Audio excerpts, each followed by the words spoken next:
I don't know how a gorilla can do this. How can a gorilla make me feel sorry for a villain? How?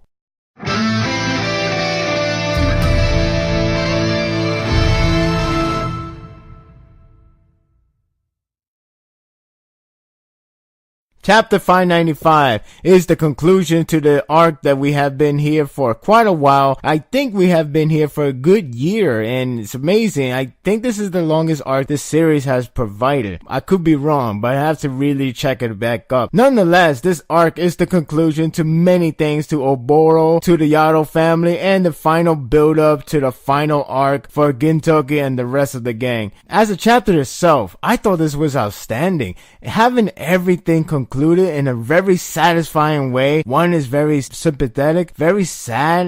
It's amazing how Sorochi, the gorilla, has managed to make me feel sorry for a villain that has been here for past 3 to 4 arcs. I probably lost count, but it's so amazing that it managed to make me feel sympathy for that character, as well as to have a great conclusion to the Yaro family, to Kagura, which I still say best heroine in Shonen Jump history. And everything about this just feels like I'm so amped up for what's going to happen next arc. Even if the next arc is truly the war arc, which a lot of people might be still iffy about it because the war arc and Shonen Jump equal bad news, I think Sorochi can really deliver this one. We go with Oboro, who has been a villain for such a long time, but at the same time, you go back to the past chapters, past arcs, you get this sense of idea how much respect he has for Shoyo. The fact that he never really go against the enemies, such as Gintoki, Tatsuki, and Kasura, the fact he never really go against them and try to kill them, no matter how many opportunities he has, he never really does it because he really respects Shoyo. Sorochi managed to make me feel so sorry for this character, and it works the way how it handles. After he finished talking about the master plan, talking about what Usuro wants to do, wants to the world be destroyed along with him so he could finally have his rest in peace. But with Oboro, with his final words, final images, that seems like you really wish that could have happened instead. And it really built up to that whole segment, that built up the entire ideal approach of what happens if one character went to a different path instead of the path that we have seen today. And it's very sad because as I said before in my reviews, even if this is my second review recorded, I have said that Oboro seems like a character that could have an opportunity to go a different path, an opportunity to be friends with Gintoki and everyone else, but instead becomes the enemy. The irony is that he wants to help Shoyo by following his command, yet the real way to help him is to actually kill him, as the way how Gintoki managed to do before. But of course, he's immortal, he cannot die. Oboro even sees it as a bad thing rather than a good thing to do it, even if this is his master he always admire. And seeing the last image before he dies is so sad. Makes me feel sympathetic for this character. And it's funny because I can't really hate him, or I can't really say like this is a bad way to force people to feel sympathetic. Again, you go back to the old previous chapter, he never really tried to go against them. I mean, they come against him. Because of that, he has to go against them. It's not like he's trying to find them and then like try to kill them. It's more like the other way around, but like not that they find them, but they're trying to trespass everything they're trying to build up for. So it makes a lot of sense why this character, it has to have this kind of flashback. It has to have this kind of sympathetic from the audience. And even Tatsuki knows his limit, knows his respect for a character that's not even a friend of his, but he is a student of Shoyo and not Usuro. Since Shoyo was the good guy, he is the character they all love, they beloved. After Shoyo dies, Usuro takes over and Uboro sticks by him, but it's still not him.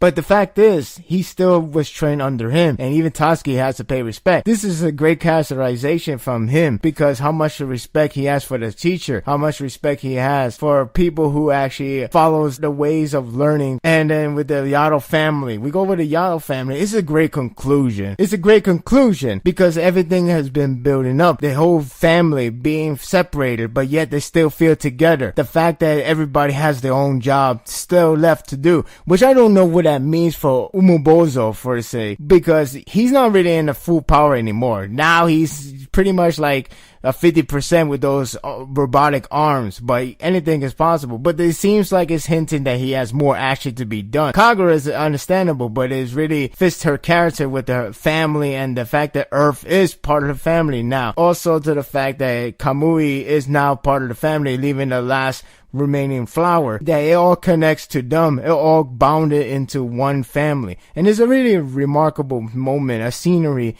just to know the Yato family are together again. But even though they are separated, but it still has that sense of connection, which that was Kamui Khan back before the big grand battle that he had with Gintoki and everyone else. It really shows you that how much he has changed. It shows you the family does feel together, even though everybody is on the separate ways, but it's just, you can sense that connection.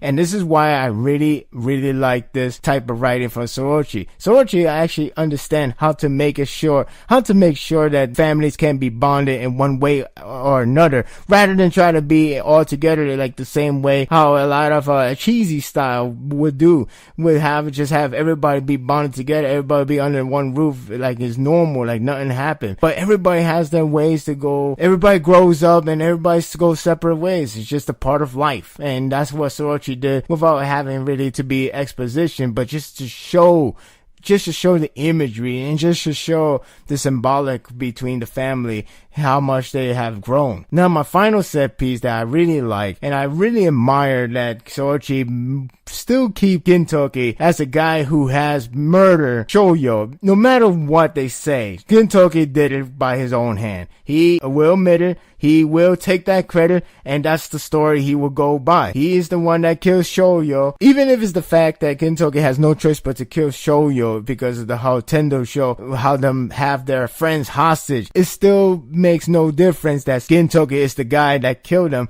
even if it's symbolical way to say Usuro killed Shoyo. No, Gintoki is the guy that killed him, and he accepts that. I like that characterization because it's not trying to find a way to escape that way, because a lot of people, when they say like I killed this man, and then it's like no, he killed that man, it's like and then that character would just drop everything and be like, you're right, he's the killer, I'm not the killer. This series doesn't do that. It would go for a realistic route. It would go for something that is something a little bit harsher in life and for the shonen's way, but it's just something that needs to be done. Something that needs to be more realistic and more grounded for everybody to understand that no matter what happens, if you did the action, you did the action. So it's like if a person was mind controlled and he kills the parents of a child, he can't really say it's because it's that guy who mind controlled me. That may be true, but you did the action. You are part of the problem. So it's nothing to be done. And it's always bad. It sucks, but it's just how it is. And that's what I really like about this series. It always captured the realistic foundation of the consequences of his action. And now the final piece of the chapter goes to build up the fact that Gintoki was one of the shining hope, but he's not alone. And it doesn't say it in the most obvious way, like we have friendship, we have friends. Instead, he said like, I'm seeing like I'm the only hope. But I feel like we've grown a lot of those kind, don't you think? Pretty much saying that he has so many friends. They have been developing groups, developing friends. It showcased all those panels of the past. All that past means a lot to this moment that we have seen. The narration to the leading to the final arc